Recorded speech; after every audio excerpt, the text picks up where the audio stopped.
Mr. Spicoli, you're on dangerous ground here. You're causing a major disturbance on my time.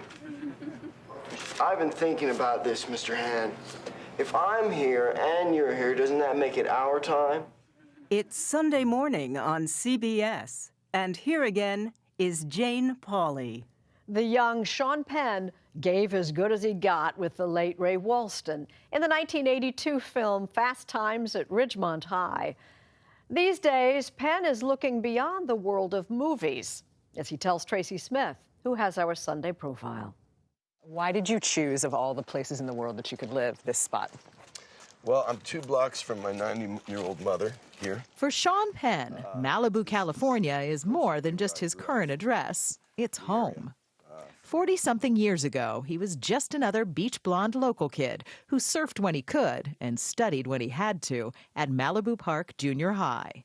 He even got himself elected as the boys' vice president. Is there anything that you would tell this kid, if you could go back and tell this kid something, the young Sean Penn? Yeah, there's a lot of things there's a lot of things I would tell him. Sure, you don't necessarily change so much, but you do collect a lot of information along the road. So what would you tell him? Here are the bad choices that you are going to make, and there's nothing that's going to stop you from making them. So let's see. But check out how funny it is.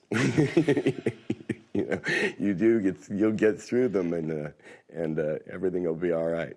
And he's done okay. All I need are some tasty waves, cool buzz, and I'm fine.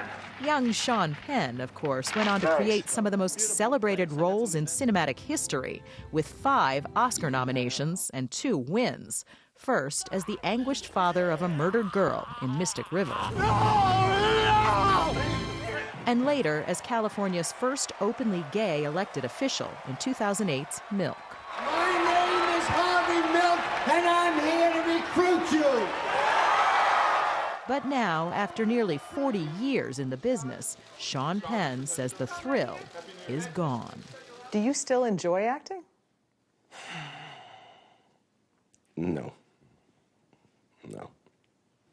It pains me to hear you say that.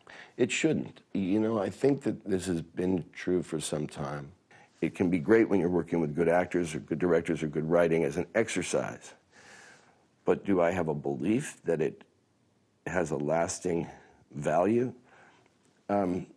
Maybe I could make the argument intellectually, but I don't have a visceral, I'm not in love with that anymore. What he does seem to love is spending time here at home, cigarette in hand, putting thoughts on paper.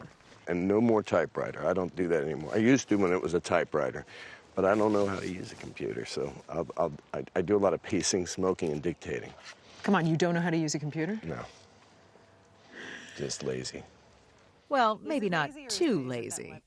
Penn's just come out with his first novel, the dark comedy Bob Honey, Who Just Do Stuff, under an imprint of Simon & Schuster, a CBS company. Stay there. Stay there. Like his character in 2015's The Gunman, Penn's Bob Honey is an assassin. He just doesn't use a gun. This is a septic tank salesman turned assassin who kills people with a mallet. Yeah, I mean, everything is a metaphor for something. But Penn's satire can also get pretty grim, like when Bob Honey sends a threatening letter to a make-believe president. Do you worry that people won't get the joke? You know, some people are going to get this book, and some people are not going to get this book. Some people, I think, will really enjoy it. Others will loathe it. And that really is like what I'd say about me, you know? How many people are here now, do you know?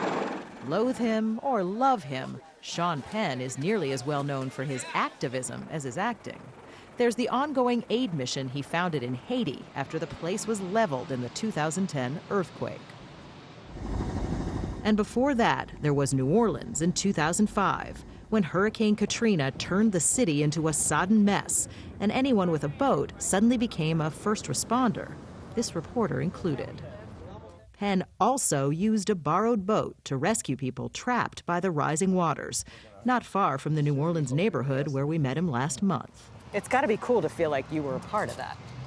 Well, a little part of it, you know? Or at least that I wasn't not a part of it. Do you have any idea how many people you rescued? We had 40 people we were able to get out of the water on our first day. Of course, his humanitarian work is often drowned out by the tabloid babble, like the persistent story about Penn taking a baseball bat to his then-wife Madonna back in the 1980s. So, in 2015, when director Lee Daniels told The Hollywood Reporter that a star on his show accused of spousal abuse wasn't doing anything, quote, different than Marlon Brando or Sean Penn, Penn sued him for defamation, and Daniels wound up apologizing. Why did you feel, when there's so much stuff out there about you, a lot of which is untrue, why did you feel like you needed to take a stand when Lee Daniels said that about you? There was a story which involved violence against a woman in my life. And Madonna. yeah, and which never, not only did this insane, hitting someone in the head with a baseball bat story never happened, but no violence had happened. And which, she was very quick to say also. And for me, it was an important thing, because I'm not a guy quick to, try to litigate things, and I don't want to spend my life in depositions. But in this case, it was important. Sean Penn's latest role, El Chapo's Hollywood connection. Then there was the uproar over his 2015 meeting with escaped drug lord Joaquin El Chapo Guzman. Do you wish that you never did it? That you never met with El Chapo? No, I don't. Look, I have regrets, but I don't go back and say I wish I didn't do something.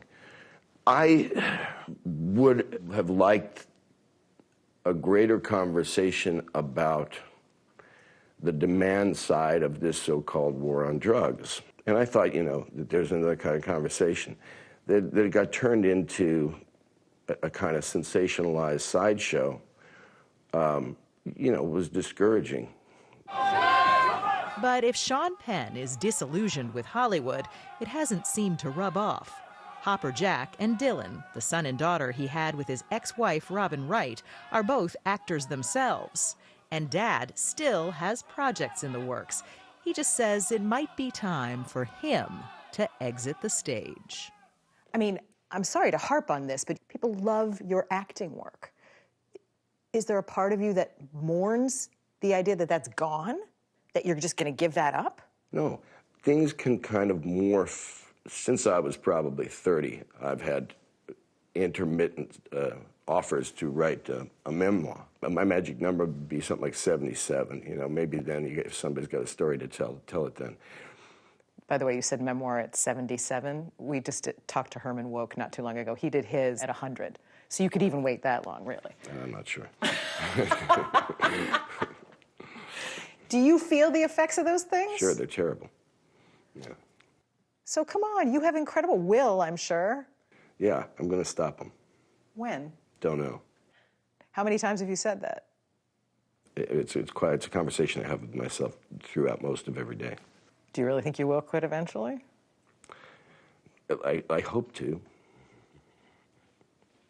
And I hope to write another book. I hope to live another day.